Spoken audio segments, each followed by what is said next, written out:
Eh, Hay una charla que después les paso el link, que se transmitió por el canal de la universidad, por Litus, en un diálogo que Raúl se prestó también muy gentilmente el año pasado, y es una charla realmente muy, muy interesante, así que después les paso el link para el que la quiera ver. Raúl, no sé si querés agregar algo más. Si no, No, empezamos. solamente agradecerle a la facultad no solo todo lo que me dio, sino también que me dé la oportunidad de participar de sus actividades académicas, que para mí es un orgullo, ¿no? Así que cuando estén listos, iniciamos. Dale, ya empiezo entonces a compartir y gracias a vos, Raúl, antes que nada.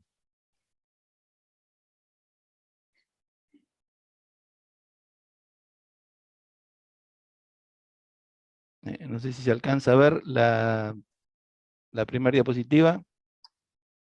Sí, de todos modos, el inicio de la charla pues, está bien, déjalo como fondo, está bien. Daniel. Estamos. ¿Arrancamos entonces? Dale. Bueno, nuestro tema, como dice la portada de las pocas slides de apoyo de esta charla, es que hoy vamos a hablar de la transición energética, naturalmente consecuencia del cambio climático.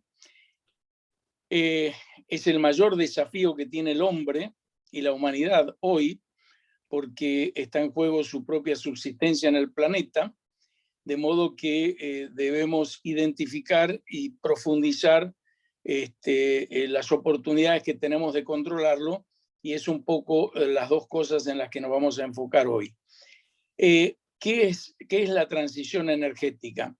Jeremy Rifkin, en sus dos libros muy buenos, La Tercera Revolución Industrial y la Sociedad de Corte Marginal Cero, nos da una muy buena semblanza de lo que fue la primera revolución industrial o revolución del carbón, alrededor, digamos, de 1850 se inicia. Todos recordamos el inicio del uso del carbón para accionar las máquinas de vapor. Y Jeremy Rifkin dice que todas las épocas están caracterizadas por dos vectores, el vector energía y el vector comunicaciones. Entonces, la primera revolución industrial, que transitó desde la segunda mitad del siglo XVIII y el siglo XIX, se caracteriza por el vector carbón como vector energético y el telégrafo como medio de comunicación, lo cual es importante identificar, que condiciona y determina y modela la forma de vida de las sociedades, que entonces se hicieron en torno a las estaciones ferroviarias, y las terminales de estaciones del ferrocarril eran un poco las ciudades principales en torno a las cuales se centraba la vida, y las comunicaciones no eran instantáneas ni fluidas, sino a través del telégrafo. La segunda revolución industrial o revolución del petróleo es en el siglo XX, y transita hasta el inicio, digamos, de la tercera revolución industrial, que es la que estamos viviendo hoy. La segunda se caracteriza por el vector petróleo como fuente de energía y el teléfono en las comunicaciones, lo cual remodela el mundo que ahora entonces se construye por la aparición del automóvil alrededor de las carreteras. Ya no son más puntos fijos, y las comunicaciones telefónicas permiten la instantaneidad que permite manejar, digamos, fábricas y cosas a distancia, lo que no se podía en la era anterior. ¿Por qué es importante esta referencia? Porque la transición entre la era preindustrial, en donde el vector energía era la madera, el viento, con pequeños molinos, curiosamente estamos volviendo en la tercera revolución al principio, y también pequeños saltos, y las comunicaciones, por supuesto, mucho más precarias, porque eran a través del sonido, de la voz, o, como recordamos, señales de humo, ese tipo de cosas.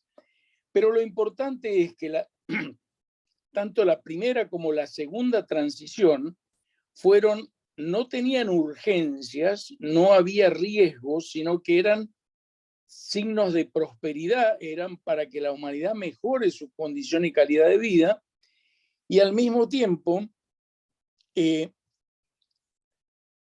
La historia registra que tardaron 50 años en producirse, repito, sin urgencias, mientras que la tercera revolución industrial, tiene un imperativo que es controlar la amenaza de terminar con la vida del hombre en el planeta, que es la razón por la cual esta transición energética, en primer lugar, se espera que también dure 50 años.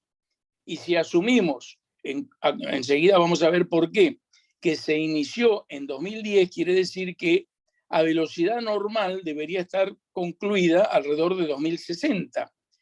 Pero claro, ahora tenemos la urgencia del aumento de temperatura por el cambio climático. Entonces, es importante que identifiquemos la causa, que es el cambio climático, porque como dice el refrán, muerto el perro, se acabó la rabia.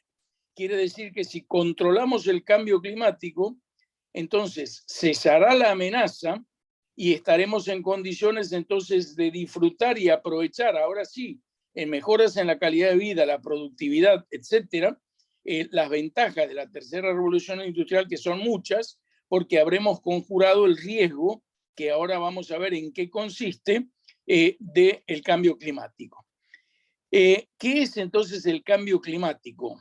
Que es el que determina la urgencia de acelerar la transición energética, que fue la última decisión que se tomó en la cumbre de Glasgow en noviembre, diciembre pasados, hace solo 3 meses, de acelerar la transición energética.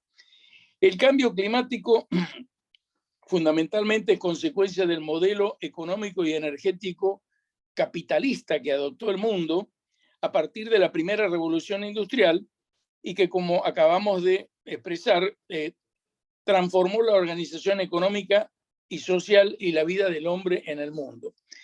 Aun cuando hasta hace relativamente poco había, comillas, 2 mundos, el occidental y el oriental. Y el modelo, por lo menos hasta la caída del muro de Berlín en 1989, el modelo capitalista... Pero no tenemos. Escucho algunas voces. Pues póngase en el oído. Si no, no. Hola, No. escucho algunas voces. ¿Podemos cerrar el nada. micrófono, por favor? ¿Se escucha bien, Daniel? Porque no tengo percepción de si se escucha bien lo que digo. Sí, Raúl, se escucha perfecto. Perfecto. Ok, Sí, Raúl, gracias. sin problemas. Ya están todos muteados. Ok, gracias.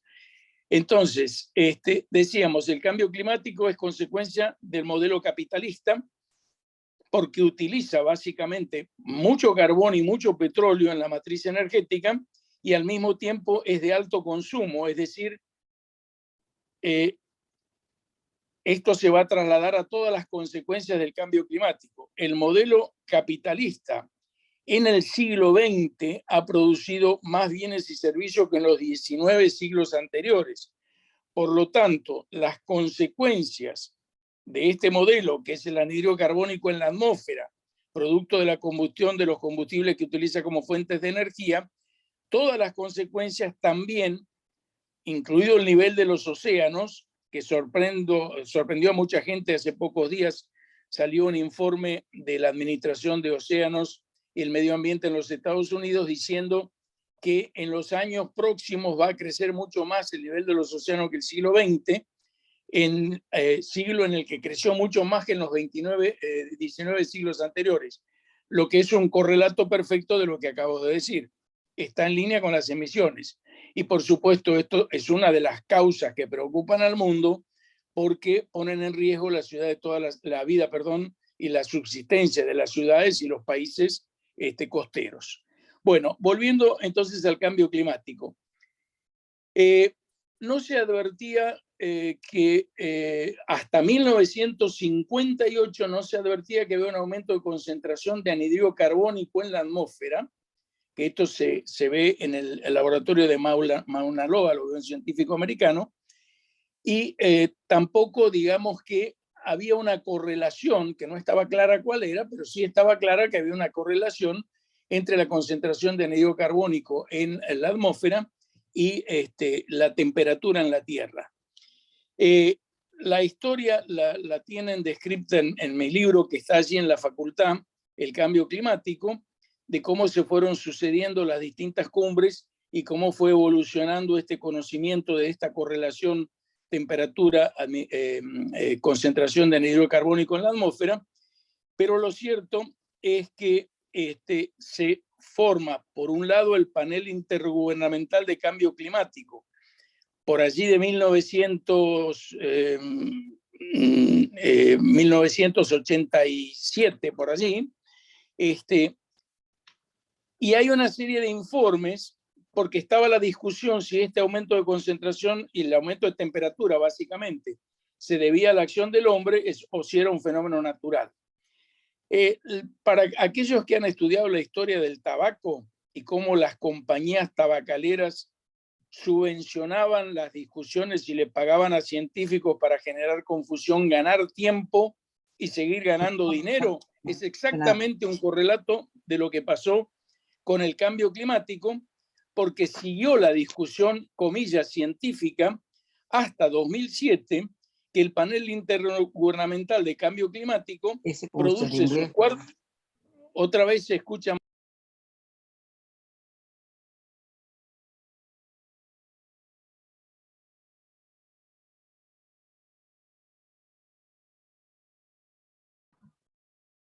Raúl, quedaste mudo vos en este momento. Deberías desmutearte.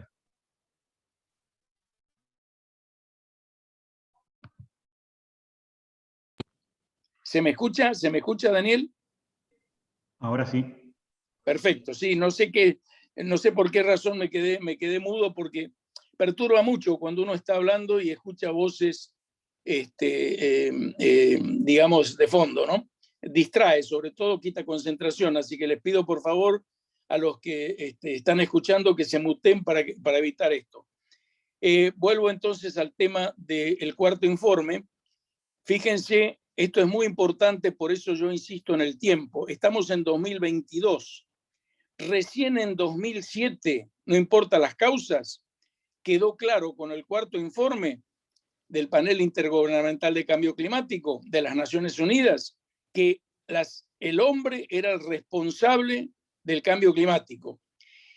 Y ahora sí ponemos el primer slide, por favor, Daniel. Es esta curva de variación de la concentración de anhídrido carbónico que se mide en partes por millón en el eje de la izquierda, junto con otros dos de los 4 principales gases de efecto invernadero, que son el metano y el dióxido de carbono, que se miden en partes por billón en la axis de la derecha, en la ordenada, perdón, de la derecha. Está claro que hasta el inicio de la primera revolución industrial, la concentración de anhídrido carbónico estuvo más o menos constante en el orden de las 280 partes por millón, y la temperatura también, no hubo ningún problema. Empieza a acelerarse con la primera revolución industrial y, digamos, llega a valor de 330 en ese orden hasta el 45, en donde pega un salto casi asintótico, muy rápido y muy fuerte, y el correlato en la vida real es cuando termina la Segunda Guerra Mundial, empieza, digamos,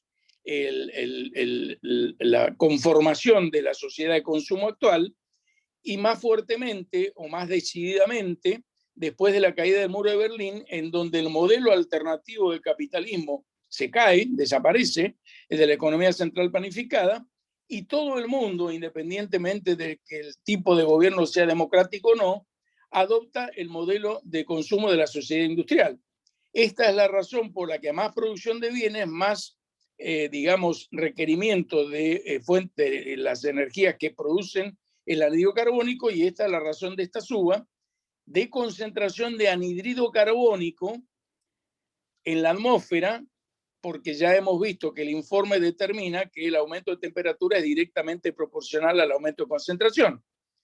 Luego, esta es la explicación de por qué la temperatura a diciembre mejor dicho, a fines del siglo XX, llegó a 1 grado centígrado y a 2021 ya estaba en 1,1 grados centígrados.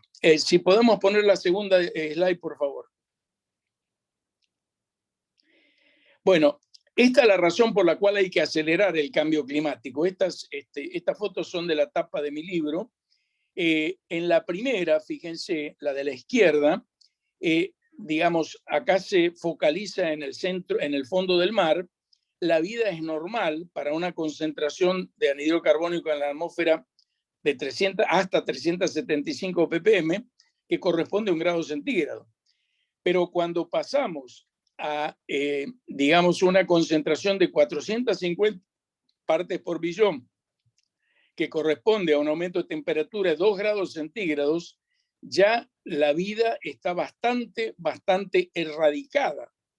Es decir, ya hay un impacto muy fuerte, y ni qué hablar si la concentración supera los 500 partes por millón, lo que corresponde a un aumento de temperatura sobre superficie de 3 grados. Esta es la razón por la cual hay que preocuparse, porque si bien en Copenhague 2009, solo 2 años después que se determinó, el panel intergubernamental, el cuarto informe, determinó que era el hombre y que era el anhídrido carbónico lo que producía el aumento de concentración, se produce en la cumbre de Copenhague, ya terminada la cumbre, el presidente entonces de Estados Unidos, Obama, va a Copenhague y con los G7 y los BRICS deciden cambiar el modelo económico y energético hacia un modelo de bajo carbono y baja intensidad energética para controlar las emisiones y limitar el aumento de temperatura a 2 grados centígrados, y ya prevén en 2009 que 6 años después, en París 2015, bajarían ese incremento de temperatura a 1,5 como efectivamente sucedió. Antes de seguir avanzando en las medidas concretas, en donde siempre voy a insistir en los años, 2007, para aquellos que dicen que no se hizo nada. Los que dicen que no se hizo nada, más bien diría yo que saben poco ellos. Porque en 2009, solo 2 años después, ya se cambió el modelo económico y energético del mundo. Y yo quisiera preguntarles si hay algo más fuerte que esto que se pueda hacer. Ahora, también vamos a ver por qué eso no es todo lo efectivo que debiera ser. La siguiente slide, por favor.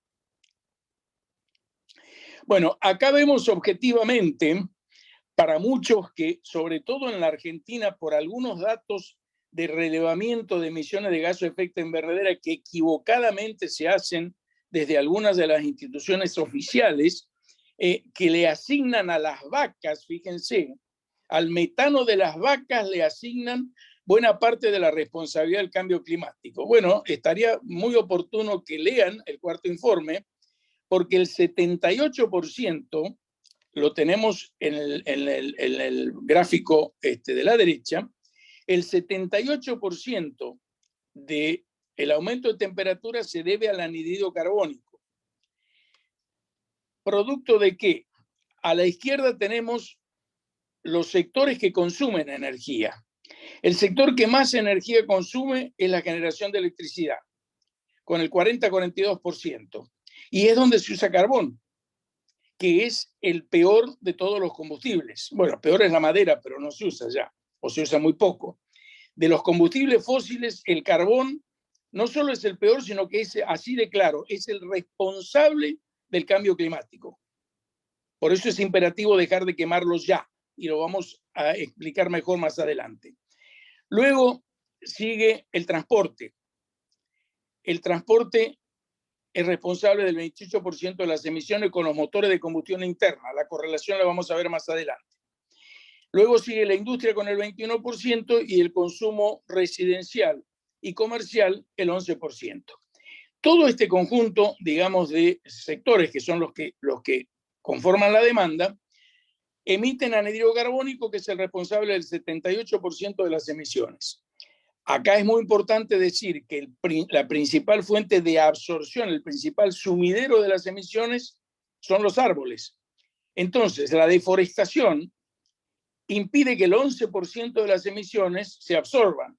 Por eso es tan importante tomar medidas drásticas contra la deforestación, así se disfracen de incendios en la Argentina y en el mundo. Entonces, el 14%, el 14% de la responsabilidad de los gases de efecto invernadero es del metano. Pero acá también es muy importante decir, y todo esto está en mi libro, que el 40% del metano se produce por fenómenos naturales, como por ejemplo el de los humedales, y solo el 60% es por la acción del hombre, no solo en la industria del petróleo, en la producción de petróleo, donde hay mucha pérdida de gas, sobre todo si hay problemas de cementación o fallas en la cementación de los pozos, pero también por venteos. Entonces, y después está ahora el gran auge que ha tenido a raíz del cambio climático la industria del gas, que mueve volúmenes muy importantes de gas por gasoductos a estaciones reductoras, plantas separadoras, plantas recompresoras, etcétera, donde no debería haber pérdidas, pero bueno, toda aquella que haya va a contribuir, digamos, subiendo la atmósfera a ser una cuota parte responsable del cambio climático. Y por último, diría, porque la que queda es 1% y ya prácticamente casi no existe, el dióxido de nitrógeno, que también el 60% se produce por fenómenos naturales y solo el 40% por la utilización, digamos, de fertilizantes y básicamente acción del hombre. El 1% son compuestos clorofluorocarbonados, que antes eran los impulsores de los aerosoles, pero esto prácticamente, digo, ya no es gravitante, no solo por el 1%, sino porque fue reemplazado por el isobutano, o sea que no se utiliza más. Entonces, volvemos a las medidas que se tomaron, y si quieres, Daniel, por favor, ya pongamos la próxima, porque esta ya está explicada y discutida. Entonces, luego de cuando se hizo Copenhague 2009, el cambio de modelo económico y energético, las estimaciones de aumento de temperatura, según quien la hiciera, variaban entre 4,5 y 6 grados centígrados. Junto con el cambio de Copenhague, del modelo económico y energético, la Agencia Internacional de Energía inmediatamente implementa, digamos, una ruta para bajar las emisiones, que es generar electricidad con bajas emisiones de carbón, low carbon generation, lo que permitió bajar la tasa de aumento, digamos, de consumo o de demanda de energía el 45%, que no es poco. Esto también es importante que lo sepan los detractores que dicen que el mundo no ha hecho nada. Claro que hemos hecho, falta mucho más hacer, y vamos a ver que va a ser por un error de las Naciones Unidas que esto no va todos los países alineados en la misma dirección. Pero se ha hecho, no lo suficiente, y algo hemos hecho mal y hay que corregir, pero se ha hecho. Entonces, con el nuevo modelo de generación, Low Carbon Generation, las trampas de carbón y básicamente la determinación de reemplazar el carbono por gas, es que se redujo el contenido de energía, mejor dicho, se redujeron el crecimiento de la demanda de energía al 45%, y el reemplazo de carbón por gas, ¿en qué resultó? En los países de la OCDE, que tienen un comportamiento diferente a los no OCDE, gracias al error de diseño de las Naciones Unidas, que es en cuya responsabilidad recayó el manejo de la crisis. Recordemos que las primeras medidas se tomaron prácticamente más bien simbólicas en Kioto, con el famoso protocolo de Kioto en 1995, unos años antes, prácticamente 12 años antes de que termine la discusión científica. Y entonces, en 1995, y acá empieza el problema por el cual las medidas no han sido todo lo efectivas que deberían ser para controlar el cambio climático, y acá vamos a ver las oportunidades de corregirlo, porque ya hemos visto que el desafío es grande. Vamos a desaparecer del planeta, como se vio en la tercera diapositiva, digamos, del fondo del mar, cuando el aumento de temperatura es de 3 grados, pero ya sabemos que el de 2 también es serio. Y las estimaciones, después de París 2015, después de Glasgow 2021, que acelera la transición energética, hoy estamos en un aumento de temperatura del orden de 2,3 grados centígrados, que es un enorme progreso de los 4,5 o 6 iniciales, pero todavía muy lejos del 1,5, que todavía sigue siendo insatisfactorio, como hemos visto en los gráficos. Entonces tenemos que enfocarnos en cómo hacer para reducir drásticamente las emisiones. Por lo menos saberlo conceptualmente, porque luego la implementación vamos a ver que no es tan fácil. Bueno, en estos gráficos que se ven a la izquierda, cuando participan varias fuentes, digamos, de suministro de energía, como es el caso de California, lo que se ve en verde, que digamos como una campana que sube y baja, es el aporte o el suministro de energía de las fuentes renovables, que como sabemos es intermitente. Y la línea contrapuesta, que espero que se alcance a ver, es del gas, que es el que suple, digamos, los faltantes de energías renovables, porque la energía nuclear y la hidro prácticamente son de base, no tienen mucha flexibilidad para entrar y salir, de modo que suplen en forma permanente, y en el caso de California se balancea con las importaciones. Es decir, se termina de satisfacer la demanda importando energía. El caso del medio es el caso, digamos, del Reino Unido, en donde básicamente las variaciones de energía están en dos fuentes. Allí la eólica funciona como una energía de base por los molinos de viento en el mar. Y entonces se compensan solamente con gas, que ellos también tienen suficiente por la explotación en el Mar del Norte, y esto entonces es lo que permite balancear. Esta es una diapositiva de Shell que es muy interesante el concepto que desarrolla. Para otros que idealmente creen que existe la varita mágica, y como el gas es un combustible fósil, dicen no hay que quemar gas. Bueno, muy bien, señor. Dígame, por favor, ¿qué quemo entonces? Porque la fuente que sustituye al gas, que está donde no brilla el sol y donde no soplan los vientos, en la práctica resuelve el problema porque baja las emisiones. Ahora lo vamos a ver en números en los países de la OCDE. Y no tengo una alternativa mejor hasta que no aparezca una energía disruptiva como la de fusión nuclear, que me va a generar mucha energía sin dejar residuos, pero todavía no está disponible en el mercado. La tecnología está desarrollada, pero todavía no es económicamente explotable o comercialmente explotable. Lo mismo que sucedió con el shale, hasta que coincidentemente con esta crisis, el shale pasó la barrera de la economicidad y pudo ser una tecnología comercial, y tenemos la esperanza y la expectativa de que lo mismo pase entonces con la energía de fusión nuclear. Bueno, el último ejemplo es de Brasil, en donde las dos alternativas son entre la hidroelectricidad, cuando hay baja hidroelectricidad como este año que pasó y este que estamos en curso. Como Brasil no tiene gas natural, a pesar de que en el presal hay enorme cantidad de gas, el tema es que tiene el 29-32% de anhídrido carbónico y no sirve. Primero, es una enorme fuente de contaminación, precisamente lo que estamos tratando de bajar es el anhídrido carbónico. Y segundo, que no está disponible por redes, es decir, gasoducto, por lo tanto se suple con el LNG, gas natural licuado, que lo importan, y sería muy bueno que nosotros se lo suministremos por gasoducto. Esto también es una oportunidad para superar la crisis, pero como dicen los españoles, los argentinos somos unos tíos que tenemos un problema para cada solución, así que tenemos la solución, pero hemos inventado un montón de problemas por los cuales todavía no sacamos la ley de vaca muerta, y mientras tenemos gas para 400 años en el subsuelo en Neuquén, estamos importando gas y tenemos la crisis de que no tenemos el dinero para importarlo, porque además importándolo tampoco es suficiente, y entonces vamos a empeorar la economía generando con gasoil, que es un costo de generación 4 o 5 veces más, cuando tenemos la solución en el mano.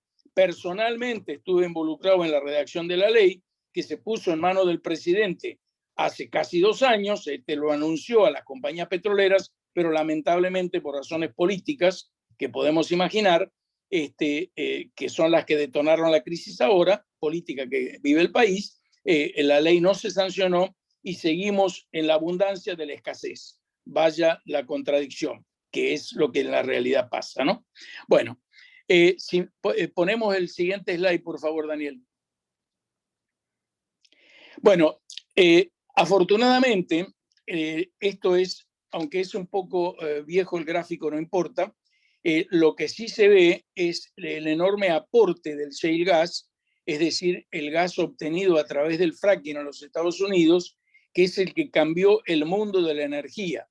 El principal componente de gas es el gas que se obtiene por fracking, y como sabemos, Estados Unidos se ha convertido en el primer productor de gas y petróleo y exportador del mundo, y ahora en la crisis que está viviendo Europa, es el que está supliendo, en primer lugar, porque lo tiene disponible, tiene 7 terminales de LNG para exportar, es el que está supliendo buena parte del gas, aunque hay otras alternativas en Europa, y esto sería una enorme oportunidad para nosotros para resolver nuestra crisis económica y aportarle gas al mundo, porque ahora no solo somos competitivos, sino que el mundo está demandando mucha energía, pero otra vez estamos ciegos y sordos a las oportunidades.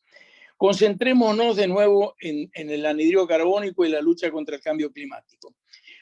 ¿Cuál es la razón por la cual el problema no se ha resuelto? Moisés Naim, que es uno de los 100 periodistas más influyentes del mundo, se preguntaba si hay indolencia o por qué es que nos cuesta tanto resolver la crisis a nivel mundial. Lo primero que debemos decir es que los 5 o 10 primeros países del mundo, los 5 primeros países responsables de las emisiones emiten el 59% de las emisiones. Los 10 primeros, por supuesto, allí están China con el 30,1%, Estados Unidos con el 17%, y la China, que es el que le sigue, con el 7,1%, y acá empezamos a tener las respuestas al interrogante de por qué no somos efectivos en el control del cambio climático. La responsabilidad de controlar y combatir el cambio climático, no sé por qué razón, pero para mí es un error que las Naciones Unidas sean foros de discusión. Me parece perfecto que hayan aportado a través de su panel el 4º informe, me parece perfecto. Lo que no me parece perfecto es que la solución técnica de un problema técnico, porque es de origen energético, vaya al mundo de la burocracia internacional, que no tiene los conocimientos para resolver el problema. ¿Por qué digo esto? Porque si en las cumbres llamadas COP, o sea, son reuniones, las partes le llaman a los 198 países que participan. En estas reuniones, si el objetivo es combatir el cambio climático, deberían centrarse en ese objetivo, pero no, las Naciones Unidas sumaron 2 objetivos más, que son la razón por la cual el cambio climático no se controla. Dijeron, no, pero si el stock de anhidro carbónico que hay en la atmósfera es responsabilidad de los países de los G7, que son los que se desarrollaron y emitieron ese anhidro carbónico. Junto con el control de cambio climático debemos ser ecuánimes. Hay que darle a los países no desarrollados la oportunidad de que se desarrollen también con energía barata del carbón. Y ahí está la clave. Es decir, a todos los que no son G7, a todos los que no son países miembros de la Organización de la Cooperación de Desarrollo Económico, que es la OCDE, se les permite a todos los países no OCDE, que son en la práctica 183, más allá de que los números técnicamente den menos, hay 183 países que tienen licencia para seguir usando carbón, porque los otros 15 son los responsables del 74% de las emisiones, completando los números que empecé y no terminé de dar. 5 son responsables, los 5 primeros son responsables, dije yo, del 59% de las emisiones. 10 son responsables del 67%. Y los 15 primeros son responsables del 74%. Como 198 países asisten a las cumbres, hay 183 que, como no son responsables de las emisiones, pueden emitir. Y acá está la llave del problema. Porque además, como tercer objetivo, no solo la justicia social se mezcló con el control del cambio climático, sino que ahora también, no ahora, desde el Copenhague 2009 que las Naciones Unidas incorporaron a las cumbres la creación, que es el segundo coobjetivo que distorsiona y quita eficiencia y saca de concentración el control del cambio climático, y entonces ahora también los países responsables, o sea, los OCDE, tienen que constituir un fondo de 100.000 millones de dólares por año, llamado Fondo Verde, Green Fund, para distribuirlo sin ningún criterio que esté definido entre los países no OCDE, con dos palabras cualitativas que a mí me resultan particularmente, digamos, chocantes, porque dicen para mitigar y adaptarse al cambio climático. Pregunta, ¿qué es mitigar y adaptarse en términos prácticos? Son conceptos cualitativos que agregan confusión y que poco contribuyen a enfocarnos, a poner el foco en el control del cambio climático, es decir, en bajar las emisiones. Insisto en el concepto muerto el perro, se acabó la rabia. Los dos objetivos de las Naciones Unidas, digamos, de ecuanimidad social y de redistribución de la riqueza son muy loables, pero no es este el ámbito para resolverlo, porque si queremos controlar el cambio climático, antes de perecer, antes de que el planeta se quede sin vida sobre su superficie, ¿para qué nos sirve ser justos y equitativos y redistribuir la riqueza y cumplir con loables puntos sociales que estamos todos de acuerdo, pero resolvámoslo en otro ámbito, no en esto? Vamos a ver los resultados prácticos de esta política de las Naciones Unidas. Después de 26 cumbres, la de Glasgow es la cumbre número 26, es decir, hace 26 años que la ONU reúne periódicamente, anualmente, a todos los países, a ver cuál es el resultado de su política, ya que el árbol se conoce por sus frutos. Allí vamos a saber si la política fue buena, las políticas fueron buenas o fueron malas. Los países miembros de la OCDE redujeron sus emisiones de 2009, Copenhague 2009, a 2020 el 17,3%. Redujeron sus emisiones mientras crecían económicamente y se desarrollaban o se seguían desarrollando, independizando el crecimiento económico de las emisiones, que es el objetivo. Y redujeron su aporte y contribución a las emisiones globales del 42,5 al 33,3%. Este es el objetivo, está cumplido en los países que no pueden emitir. Ahora veamos los no OCDE a los que la ONU les dio el waiver, les dio licencia como a 007, estos no para matar, sino para emitir. Bueno, sobre una base mucho más grande de millones de toneladas de emisión de anhídrido carbónico por año, aumentaron sus emisiones el 17,9%. Disculpe, Raúl, ¿esto está en alguna gráfica? No sé si se refiere a la misma diapositiva. No, esto es, no se refiere a la diapositiva, no todo está reflejado en diapositivas. Saquemos esta diapositiva, pongamos la siguiente, pero esto es digamos, algo que no tiene un correlato de diapositiva.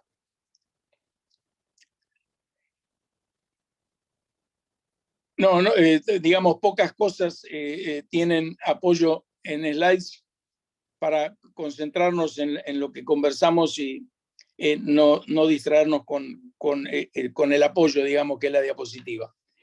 Entonces, los no OCDE aumentaron sus emisiones el 17,9% sobre una base más alta, por lo cual su aporte a las emisiones totales subieron al 66,7%. Es decir, es claro que mientras los países miembros de la OCDE van en la dirección estratégica correcta, reduciendo sus emisiones, los países de la no OCDE los van aumentando. Aumentan las emisiones y aumentan el aumento de temperatura. El resultado global es que se emite, por supuesto, por el peso de China, India y Asia-Pacífico, que son responsables del 52,3% de las emisiones. Acá, para quienes les interese, les recomiendo entrar a las estadísticas de BP Statistics. Allí tienen todas las cifras de todas las fuentes de energía y de cuánto se les ocurre en el mundo, y también tienen todos los números que les permitan saber todo lo que ustedes quieren saber, incluido esto que yo estoy diciendo. Obviamente hay que hacer algunas cuentas, pero eso es de fácil resolución porque es aritmética. Entonces, el tema central, hemos llegado al punto de poder responder a Naim por qué nos cuesta tanto trabajo resolver la crisis. Porque las reglas de las Naciones Unidas están equivocadas al permitirle a China, lo sigue tratando como un país no desarrollado, pero todos los países de Asia-Pacífico y los 183 países no OCDE pueden, sin día, no tienen límite de día. Ellos pueden emitir todo lo que quieran de anhídrido carbónico. Entonces ellos no son los responsables porque las reglas lo permiten. Los responsables somos nosotros de cambiar las reglas para que todos bajen las emisiones. Y fíjense, creo que esto que voy a decir es muy importante y fundamental. La ONU, como parte de sus equivocadas reglas, en mi modesta opinión, exige que las declaraciones de las cumbres sean por unanimidad, y hemos visto claramente en lo que llevamos conversado que hay 15 países responsables del 74% de las emisiones, mientras 183 son responsables del 26% restante. Quiere decir que no todos los países son iguales. Naturalmente, Namibia, Zimbabue, las Islas Seychelles o cualquier país del África, mismo la República Argentina, somos responsables, contribuimos con el 0,5% de las emisiones. Entonces no somos todos iguales. Entonces no tiene sentido la unanimidad. Lo que sí tiene sentido, y tenemos la oportunidad, el secretario general de las Naciones Unidas, Antonio Guterres, dijo, cuando terminó la cumbre última en Glasgow, llamó a los G20 a tomar el liderazgo de la lucha contra el cambio climático para acelerar el ritmo de la transición energética. Me parece excelente, me parece una muy buena oportunidad. Creo yo que el mundo debería tomarla. Me encantaría llegar a quienes tienen el poder y la capacidad de decisión en el mundo, básicamente de la mano de Estados Unidos, la Unión Europea y los G7, para que los G7 más los BRICS, que son los que ya demostraron eficiencia en Copenhague 2009, sean los que tomen a su cargo la lucha contra el cambio climático, ahora para redirigirla, para reenfocarla, para concentrarla en el control del cambio climático y separen las otras dos cosas. Primero modifiquen esto, hay que dejar de quemar carbón ya. Si queremos acortar la transición energética, fíjense, es muy necesaria acortar la transición energética porque como China tiene licencia sine die para emitir, el único que consiguió un compromiso de la China de limitar en el tiempo sus emisiones fue el presidente Obama, que antes de la cumbre de París 2015 consiguió acuerdos importantes con Xi Jinping de la China y consiguió que China se comprometa a tener el máximo de emisiones en 2032. Y acá estamos en un punto clave. Reunámoslo con la decisión de Glasgow de bajar las emisiones. Si queremos bajar las emisiones, no podemos 10 años más, de 2022 a 2032, seguir emitiendo con la regla de las Naciones Unidas. Que todos los países no OCDE, China, India, Asia-Pacífico puedan seguir emitiendo, porque entonces el aumento de temperatura de 2,3 en vez de subir, en vez de bajar, va a subir. Hay que dejar de emitir ya. Y con esta cosa, completo algo que empecé a decir y no terminé.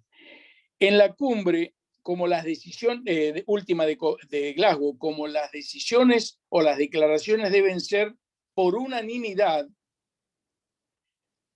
no se pudo poner en la declaración final que el carbón es el responsable de las emisiones, porque se opusieron India y China, que es importante que sepan que tiene China el 56,6% de carbón en su matriz energética y la India que tiene el 54,7 o 9% de carbón en su matriz energética.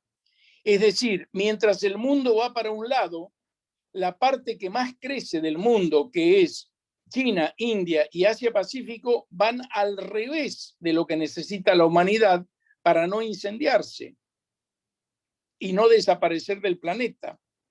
Entonces, hay que sacar esa cláusula de la unanimidad y la realidad es la única verdad, decía Aristóteles. La realidad es que los únicos que tienen capacidad económica, tecnológica y de innovación para encontrar nuevas formas de producir gastando menos energía, como hizo los Estados Unidos, y esto sí que lo empezamos a ver en este gráfico.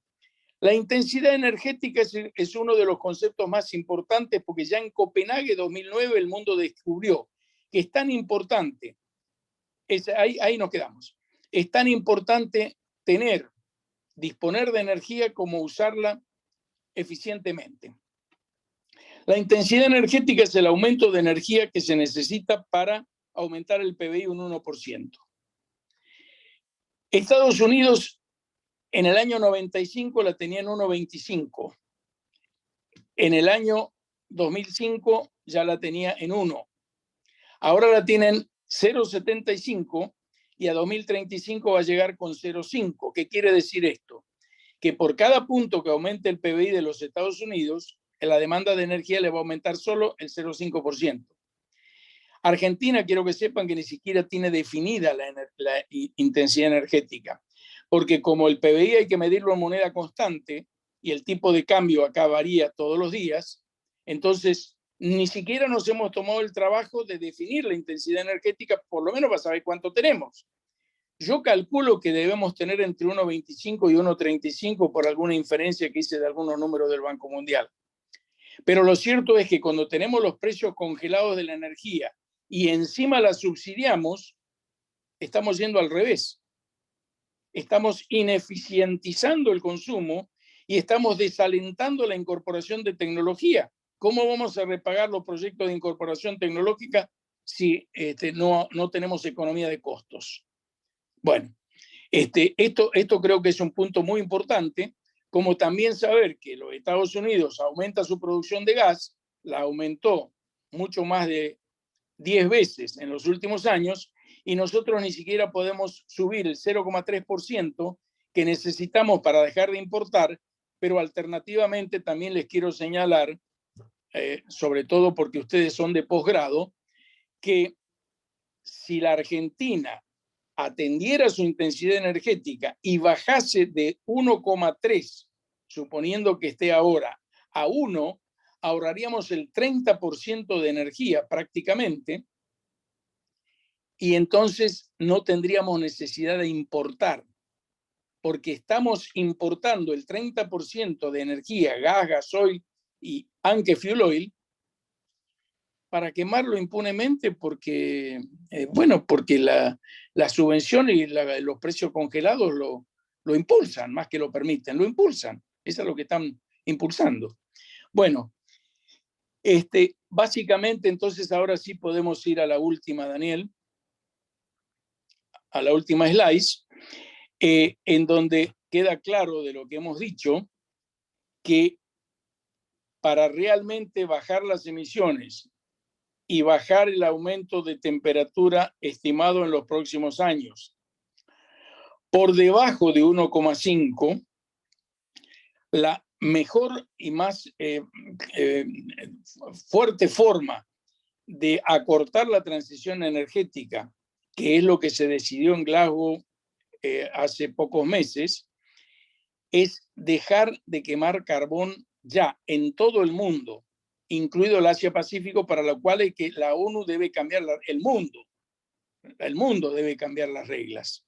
No se puede seguir quemando carbón y hay que ser claro en las manifestaciones, si son de las cumbres, con lo cual no deben ser las declaraciones por unanimidad, y sean los G7 o quien conduzca la revitalización y el reenfoque del proceso, debe apoyarse en los G7 y en la OCDE básicamente, para que desarrollen tecnologías, y deben ustedes saber que en el Silicon Valley se está estudiando, hay muchas startups, digamos, muchas pequeñas empresas de conocimiento que están desarrollando tecnologías y materiales ad hoc para el cambio climático, fondeados básicamente por fundaciones de familias millonarias y por Capital Venture. Es decir, no, los países africanos, ni los países latinoamericanos, ni los países de Asia-Pacífico, con excepción de China, bien digo, van a tener la posibilidad de generar soluciones alternativas o de hacer nacer tecnologías disruptivas como la fusión nuclear para suministrar fuentes de energía que independicen el crecimiento económico de las emisiones y poder controlar el cambio climático. Lo que sí les digo, porque es una tendencia muy marcada en los economistas, no debemos hacer del problema del cambio climático, que como les dije es el mayor desafío que enfrenta el hombre y la humanidad, no debemos hacer una fuente de negocios para tradear bonos de carbono, y tampoco es una fuente para colectar impuestos gravando las emisiones de carbono. Esto no son soluciones porque, igual que las de las Naciones Unidas, desvían el foco de la cuestión. Sí estaría yo de acuerdo en que se ponga un impuesto al carbón que lo haga tan o más caro que el gas o que las fuentes alternativas, es decir, que encarezca el precio del carbón para que no se justifique su uso, y a continuación el del petróleo. Yo creo que con esto tienen los conceptos fundamentales, y ahora sí abriría, si les parece bien, Daniel, a preguntas para responder las inquietudes que puedan tener los colegas que están haciendo el posgrado. Bueno, como no, Raúl, en nombre de toda la comunidad de la facultad, agradecerte nuevamente, y ha sido muy clara y muy concreta tu exposición. Hay algunas personas que sí que me pidieron hacer una pregunta. Claudio es uno. No sé, Claudio, si querés desmutearte y hacer la pregunta.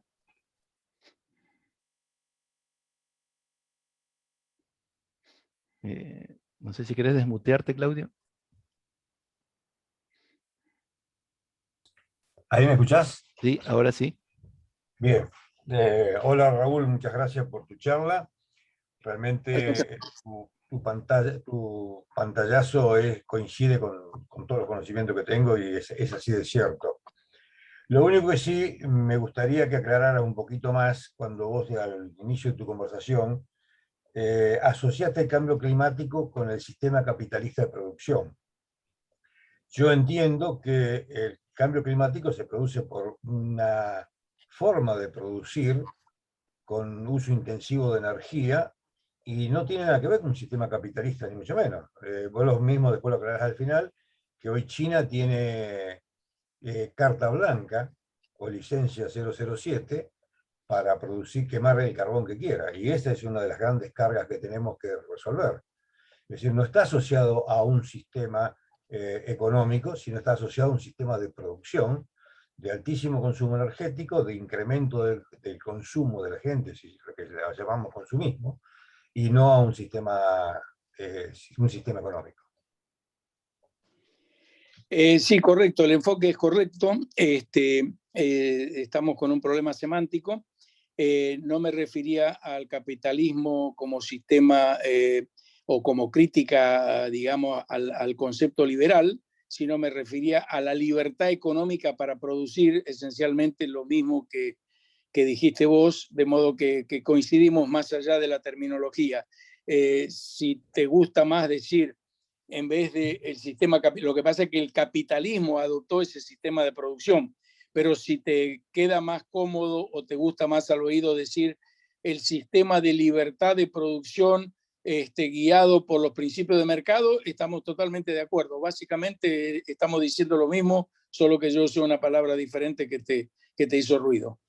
Me imaginé que era eso, pero quería que quedara claro. Te agradezco la explicación, Raúl. Muy bueno. Al contrario. Alfredo tenía un par de preguntas para hacer. Sí, gracias. Me pareció muy linda la charla, aprendí muchas cosas. Y tengo un par de preguntas y un comentario. Una es, me llamó la atención eso de la importancia que tiene la decisión por unanimidad de las resoluciones de las Naciones Unidas, que parece que tiene un impacto enorme en este tema. ¿Cuál es el mecanismo para cambiar eso? ¿Hay un mecanismo? La segunda pregunta tiene que ver con, ¿se puede decir en una frase corta por qué la Argentina no extrae hoy mucho más gas de vaca muerta? Porque se habla de que es la solución, lo presentaste muy claramente con números. ¿Por qué no produce más gas? Yo entiendo que hay problemas con los gasoductos y que en invierno no se puede transportar hacia Buenos Aires el gas de la Patagonia, pero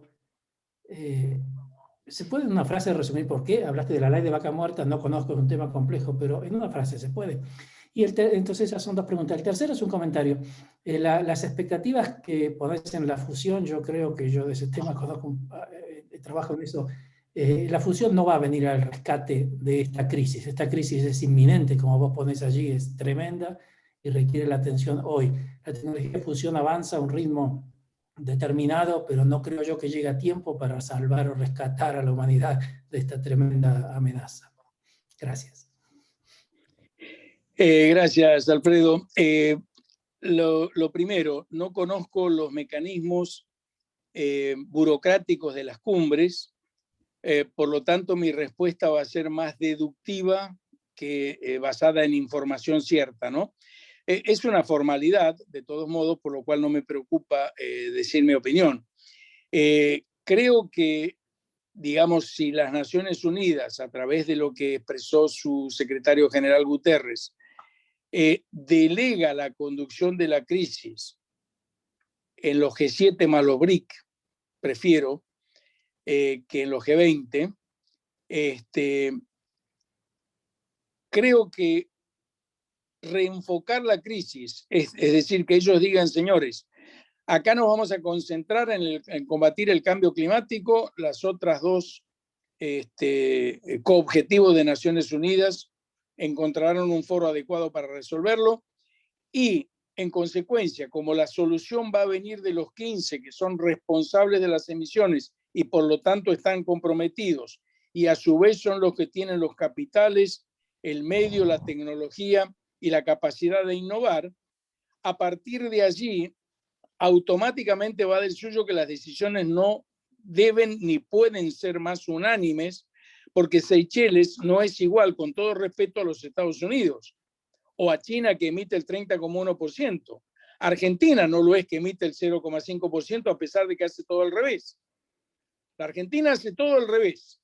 Si estamos diciendo, y vamos al segundo punto, si estamos diciendo, si Argentina baja su intensidad energética al 1%, ya no necesita importar. Y también decimos, pero alternativamente, si quiere seguir siendo, digamos, contra natura y quiere seguir subvencionando el despilfarro de energía, que por primera vez en Glasgow se dijo hay que dejar de subvencionar los combustibles fósiles. Argentina, que se comprometió a bajar las emisiones, además de no cumplir, es sorda, no escucha. No escucha, porque siguen subvencionando los combustibles fósiles. ¿Por qué no se saca el gas de vaca muerta? Si lo tengo que reducir en una frase, te lo pongo en dos palabras. Por miopía. Por miopía. Lo de los españoles, los argentinos son unos tíos que tienen un problema para cada solución. Tenemos la riqueza abajo. Tenemos la oportunidad de sacar esa riqueza y poner en superficie. La riqueza se pone en superficie con inversión y los caños también se hacen con inversión. De modo que en la misma decisión se resuelven los dos problemas, o mejor dicho, los tres. porque cuando uno hace caños también hace la planta para licuar el gas y exportarlo al mundo. Y ese es el camino, con una ley que se llama Ley de Vaca Muerta, que vos sabés que yo fui coautor y que el presidente tenía en sus manos, y por razones políticas se decidió no promulgarla. Entonces, teniendo el instrumento también que permitía, ahora en 4 años con estos precios de la energía, exportar por 28.000 millones de dólares por año, eso sí resuelve la crisis, eso sí, de petróleo y gas, eso sí resuelve la crisis, porque cubre el bache que tienen las cuentas fiscales, cesa la necesidad de endeudamiento, cesa el desbalance de las cuentas externas, la inestabilidad del tipo de cambio, la inflación, etc. Eso está todo escrito, hemos escrito ríos de tinta de eso. Y bueno, pero el que no quiere ver no ve, y el que no quiere saber no sabe, y al que no le importa nada, esto tampoco le importa. Lamentablemente, uno por formación busca explicaciones racionales, no la tiene. La explicación que esto tiene es absolutamente irracional y contrario sensu. Esa es la razón por la que no tenemos ley. Si querés te doy un hecho más. El gobierno anterior, para no ponerle nombres, sacó una resolución que daba certeza sobre los precios del gas por 4 años para permitir que se inicie la explotación del gas en Vaca Muerta. Y Tecpetrol, en un año, con 2.400 millones de dólares, puso en marcha el yacimiento más grande del país, que es Fortín de Piedra. Bueno, pues cuando las inversiones estaban en el orden de 5.000 millones de dólares por año, y ya con los compromisos que las empresas habían hecho públicas, sin la ley, sin la ley, con los compromisos de inversión que las empresas habían hecho públicas, estaríamos exportando en 2023 11.000 millones de dólares de petróleo y de gas. Bueno, pues el señor Duhovne, que era el ministro de Hacienda, y el señor Lopetegui, que era el secretario de Energía, decidieron desconocer la resolución esa, es decir, crearon otra vez, recrearon la desconfianza que habían logrado inicialmente vencer, y como eso no les alcanzó, en agosto de 2019 también intervinieron los precios del petróleo, con lo cual, antes de la pandemia, las inversiones en Vaca Muerta ya estaban en cero. Así que no solo es la ley, es la costumbre que tenemos de que quienes no entienden del tema, como los ministros de Economía, por eso estuve muy de acuerdo anoche cuando Daniel Gero en el programa de Pañi dijo, quien no entiende de energía no puede manejar un país. Y efectivamente es así. Por eso nunca energía tiene que ser una secretaría dependiente del ministro. Son pares como los Estados Unidos y pares como en Alemania.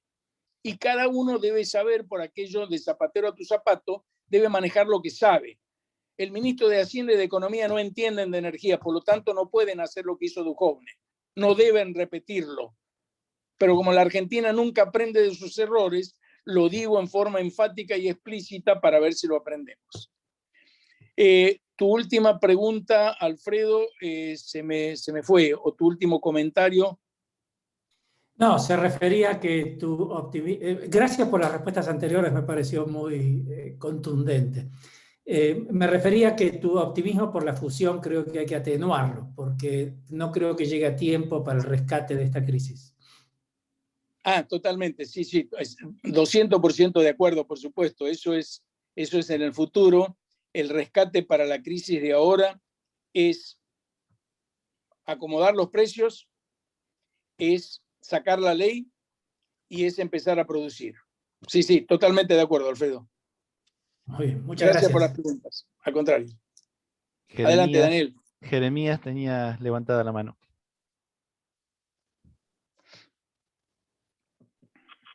Hola.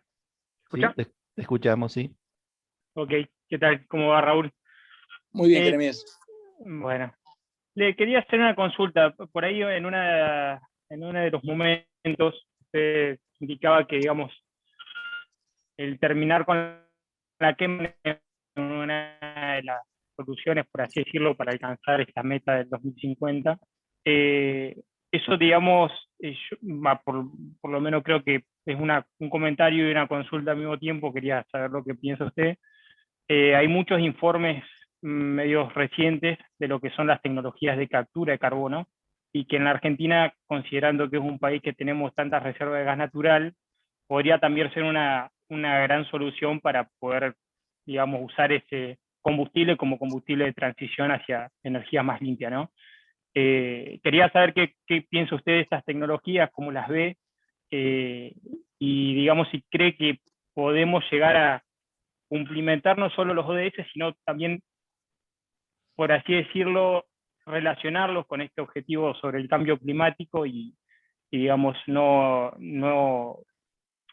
hacer un quiebre tan grande en la cuestión social y económica, ¿no? Que implicaría terminar de un día para otro con, por ejemplo, lo que es la industria del carbón, que hasta incluso en Alemania es muy utilizado, y bueno, poder hacerse de una manera más paulatina, y incluso por ahí el IEA, o sea, el Instituto de Energía Internacional, también tiene varias perspectivas para las tecnologías CCS como un porcentaje bastante importante, o que van a representar un porcentaje bastante importante en la reducción de las emisiones CO2, ¿no? Y bueno, aparte de eso, el tema, también quería consultarlo, o bueno, por ahí dar a debate el tema de las emisiones de gas natural, son bastante importantes. Es una cuestión que está tomando relevancia hace relativamente poco tiempo, por lo que tengo entendido, y nada, creo que es como para traerlo a colación y entender que el gas natural también es más bien un combustible de transición y no una solución o un fin en sí mismo, por así decirlo. Por lo menos así lo he leído planteado en varios artículos sobre energía, digamos. Así que nada, ese era por ahí mi comentario y lo que quería traer un poco a colación. Gracias, Jeremías. Sí, efectivamente, la tecnología de captura de carbón es muy importante, sobre todo en los países que utilizan mucho carbón para generación. Argentina, afortunadamente, no utiliza carbón para generar. Es decir, en principio, Argentina no necesitaría la tecnología de captura de carbón, que es cara, y al mismo tiempo tiene el problema a resolver de dónde depositar, qué destino final darle al carbón. Tecnología que sí es muy útil en el resto del mundo, porque estos datos son muy importantes también. Estados Unidos, que tenía el 23% de carbón en 2010 en su matriz energética, hoy tiene el 10,5%. Mientras que China tiene el 56,6% de carbón. Y la India hemos dicho el 54,7%. De modo que es muy importante ver que la captura de carbón es un medio eficiente para bajar anhídrido carbónico, es decir, para que no suba a la atmósfera, fundamentalmente en aquellos países que necesitan esa captura porque usan mucho carbón para generar. Pero, pari passu y correlativamente, lo que sí es muy importante es no permitir la deforestación, porque la deforestación absorbe el 11% del carbono. Y la mejor captura, el mejor mecanismo, la mejor tecnología natural y gratis de captura de carbón son los árboles. Y acá es muy oportuno traer a colación cómo funciona el mundo con el caso de los automóviles en Europa. ¿Cuál es el medio más efectivo para lograr las cosas? Por eso dije gravar al carbón con un impuesto para constituir un fondo verde que permita, entonces sí, subvencionar energías renovables en aquellos países no OCDE, porque eso sí es concreto y objetivo. La industria, cuando la Unión Europea reguló que los autos debían ser eléctricos, porque sí esto es muy importante, La condición para electrificar el transporte, que les recuerdo consume el 27,3% de la energía medio en el mundo, es que generemos sin carbón. Porque si generamos con carbón, estamos cambiando la Tierra de lugar. En vez de producir el anhídrido carbónico con los motores de combustión interna, lo estamos produciendo para generar electricidad. Y si generamos con carbón, vamos a producir más anhídrido carbónico todavía. Entonces, electrificando el transporte, en vez de descarbonizar, vamos a carbonizar más la matriz. Todo depende de cómo generemos. Solamente se descarboniza la matriz cuando se genera sin carbón, es decir, prácticamente sin emisiones, tendría que ser con energías renovables 100%, y coincido ahí en ese punto. El gas es en la transición. No deberíamos, de 2050 a 2060 para adelante, ni siquiera quemar gas. Ni siquiera quemar gas. Fíjense, por eso en Glasgow se fijó la meta de emisiones neutras a 2050, es decir, si emito, que con capturas, muy atinada la pregunta, emita neutro, y para fines de siglo emisiones cero, ahí sí, para rescatar el planeta, porque ahí sí, si yo tengo cero emisión, ahí sí que voy a bajar anhídrido carbónico de la atmósfera y voy a disminuir la concentración. Entonces, decía, en la industria automotriz, en la Unión Europea, se dijo de 2032 en adelante, autos eléctricos, cero combustión interna. Como siempre pasa, la industria dice, esto lo vamos a negociar después, esto lo vamos a discutir. O sea, no lo creemos. Siempre digo, bueno, con un buen lobby consigo posponerlo y después así. ¿Qué es lo que ha hecho la industria del carbón? Por lo tanto, no es que abruptamente vamos a cortar los pobrecitos de la industria. El lobby la industria del carbón en los Estados Unidos maneja 17 estados y es determinante en el Partido Republicano para la elección del presidente. Así que no son pobrecitos. Y saben ya hace más de 30 años que son responsables, solo han prolongado este grave problema para la humanidad para ganar plata, lo cual me parece bastante cruel, ¿no? Está bien, es moral, pero la única forma es poner penalidad económica. En Europa, cuando se convencieron que la penalidad económica de los reguladores que imponían autos eléctricos era en serio, empezaron a aparecer los modelos eléctricos y ahora ya se convencieron, es regla. Es decir, si se penaliza económicamente la actividad que se quiere suprimir, es la mejor y más efectiva forma dentro del sistema capitalista o de libertades, pero con reglas, para poder conducir la humanidad hacia donde debe ir y no hacia esa autodestrucción como sería si no paramos el cambio climático. Creo que contesté la pregunta, Jeremías. Sí, quedó algo sin contestar? Quería traerlo como también para conversarlo un poco, y por ahí mientras lo escuchaba también me surgía sin intenciones de extenderlo demasiado la consulta, no quiero que se extienda si pueden otros compañeros consultar, pero digamos con esto que usted comentaba de que se presentó al gobierno para, digamos, generar más gas, por lo que entendí, digamos, ¿no? de Vaca Muerta, ¿usted considera que sería, digamos, algo aconsejable el promover una normativa que permita, por ejemplo, la recuperación terciaria utilizando CO2 a partir de la recuperación de CO2, como se hace, por ejemplo, en Texas o, bueno, en otros lugares del mundo, ¿no? ¿Cree que podríamos, porque acá legislativamente no tenemos, digamos, un mecanismo que promueva o que incentive a la captura y el potencial uso en lo que sea, ¿no? Porque hay muchas alternativas de ese CO2, y más considerando que nuestro país tiene una perspectiva de uso de gas natural bastante importante, digamos, para los próximos 30, 40 años. Definitivamente sí, la ley que habíamos promovido precisamente también impulsaba la recuperación terciaria.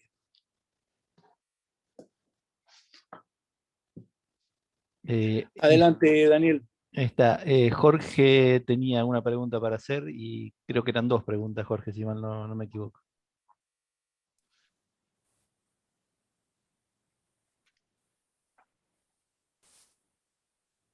Sí, estoy desmuteado. Bueno, muchísimas gracias por la oportunidad para preguntar.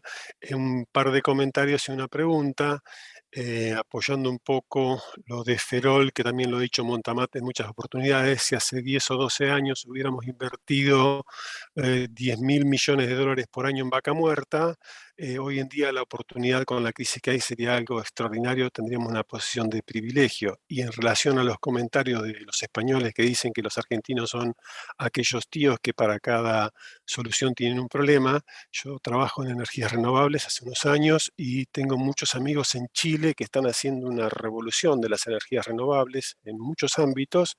Ellos dicen que se asoman, incluso empresas chilenas que nos han vendido calderas a biomasa de potencia, ¿no?, para generar energía eléctrica. Ellos dicen que se asoman por arriba de la cordillera y dicen, ustedes tienen un país donde todo está por hacerse todavía. Y ahora, yendo un poco más al comentario que da hincapié a la pregunta, está relacionado que, bueno, los países, aquellos que pueden seguir quemando carbón, como bien lo señalaba en la exposición, además a esos mismos países, los países desarrollados han montado sus fábricas por muchas razones, ¿no? Primero porque tienen legislaciones laborales que son muy laxas, costos de mano de obra muy bajos, los límites de emisiones son muy permisivos también, entonces muchos también se han ido allí a desarrollar sus productos, a fabricar. Y la pregunta que estaba escrita allí en el chat para todos, o mejor dicho, en el chat de todos, era que en su momento, cuando se habían planteado los bonos de carbono, pensando en que determinados montos de inversión en los países desarrollados para lograr determinadas eficiencias, permitían lograr eficiencias mucho mayores. Esos montos en países no desarrollados, se había pensado en el mecanismo de energía limpias, desarrollo limpios y bonos de carbono. La pregunta era cómo juzga, cómo le parece que han sido ese antiguo programa de bonos carbono, si era adecuado, si puede tener alguna chance todavía. Y hasta aquí, la verdad, agradecido por la exposición, la verdad que ha sido impecable y el nivel de respuesta a las preguntas maravilloso. Muchas gracias. Bueno, muchas gracias, Jorge. Los dos Danieles, tanto Montamat como Herold,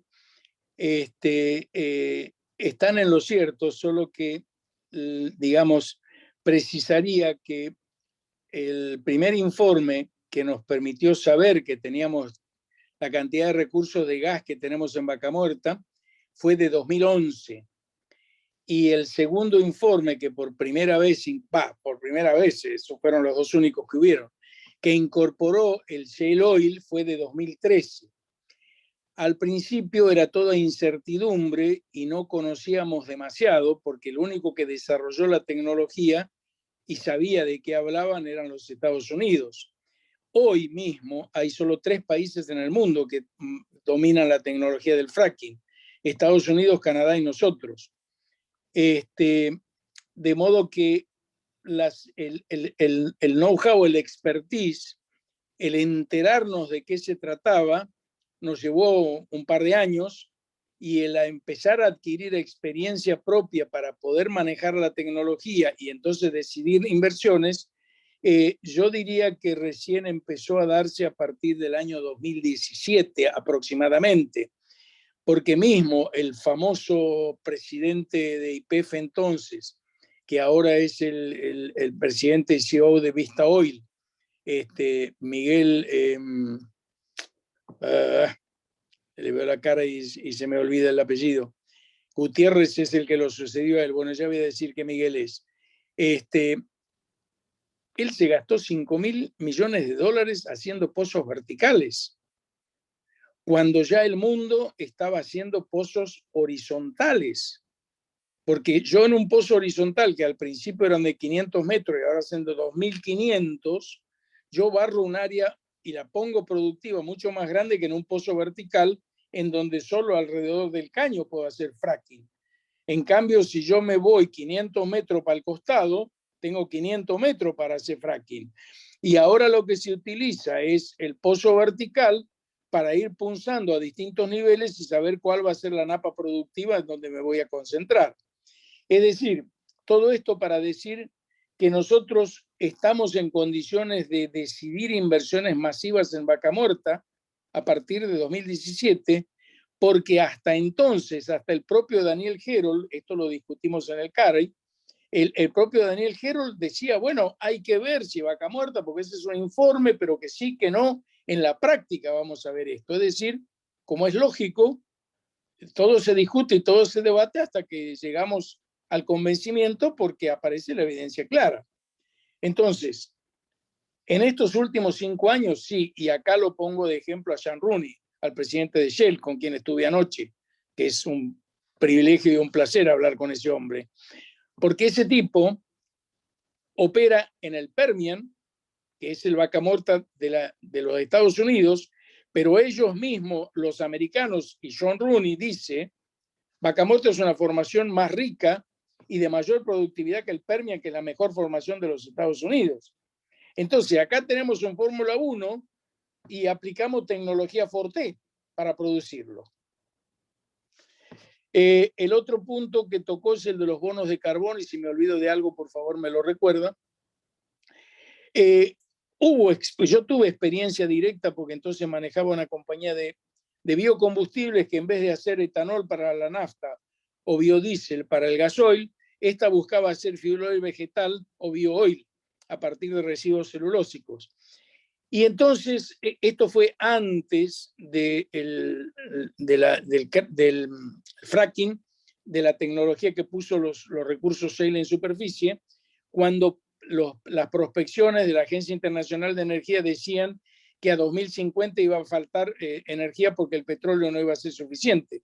Entonces se subvencionaban todas las energías alternativas y ahí aparecieron los bonos de carbón.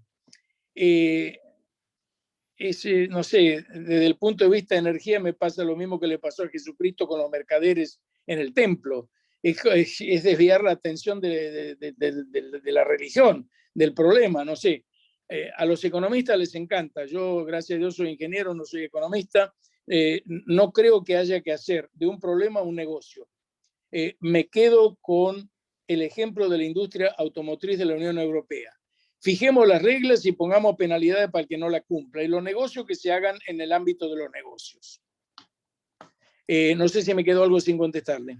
No, está perfecto, muy entendido, gracias. Y si existe alguna posibilidad, no sé si es el ámbito y si corresponde, de poder darle una leída solo a los efectos de estar enterados, de ir aumentando el coleto y de aprender un poco más, de que sea circulada la versión o la ley de Vaca Muerta. No, de ninguna manera. Eso es algo que estuvo en manos de los ministros que ordenó el presidente, y como no se promulgó y todavía tenemos la esperanza de que se pueda promulgar, los conceptos sí los he escrito en infinidad de artículos, no solo yo, sino Guillermo Nielsen, que su apellido lleva la propuesta nuestra. Los conceptos los hemos dicho en muchos ámbitos, pero la ley se la hemos entregado al presidente, es decir, a los ministros que le indicó. No tiene circulación pública, así que sí le puedo comentar los conceptos, pero no darle el texto de la ley. Muchísimas gracias. Al contrario. Bueno, aparentemente no hay ninguna pregunta más, Raúl. Ok.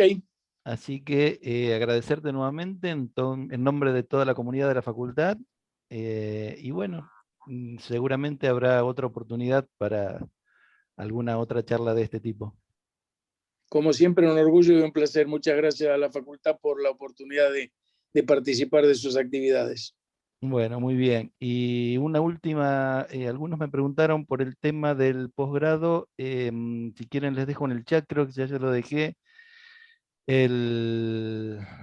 La dirección del mail, cualquier consulta nos hacen llegar ahí, pero es posgradoenergia@fic.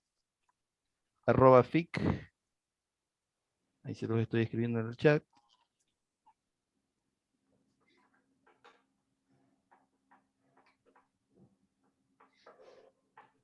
Cualquier consulta nos hacen llegar por aquí. Y agradecerles a todos por la participación. Gracias, Raúl, y gracias a todos. Gracias, Daniel. Gracias a todos. Buenas tardes. Buenas tardes. Gracias, buenas tardes. Adiós.